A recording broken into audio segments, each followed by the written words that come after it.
Well, Capitol Hill conservatives are taking a stand against President Obama's latest attempt to restrict gun rights through executive action.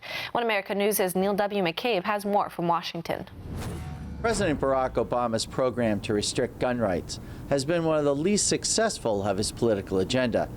Now, after 7 years of holding the line, Capitol Hill conservatives say they are once again prepared to defend the Second Amendment from the president. Congresswoman Diane Black, a nurse by profession, told One American News the president did not convince her that his attempts to infringe on gun rights through executive actions are constitutional. First, I think that we ought to remind the president, as someone who was a professor in constitutional law, that laws are passed by the Congress and then sent on to the president for signature. The Tennessee Republicans said the president unfairly hyped spree shooting incidents while proposing measures that would have done nothing to stop the massacres. His executive action is not going to make any difference because none of those atrocities, those terrible atrocities that have occurred because of some restriction that he is wanting to put in the law. A former state and federal prosecutor, Congressman Marino, said over the Christmas break he received one message from the people back home in Pennsylvania about the president's approach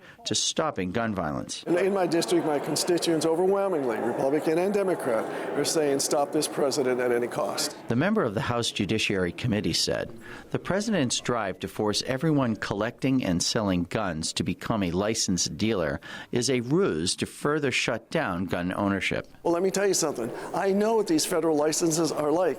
They're very, very few and far between. Instead of addressing the real problem of dangerous people obtaining guns, he said, the president is using the excuse of gun violence to attack doctor-patient privilege and the privacy of medical records, a disincentive to people who need help seeking help. Well, the president's agenda is going to prevent people who have a mental issue from seeking help from expert physicians. One of the great powers of the presidency is the bully pulpit.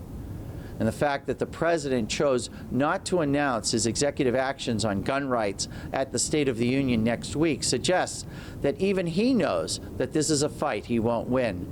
Neil W. McCabe, One American News, Washington.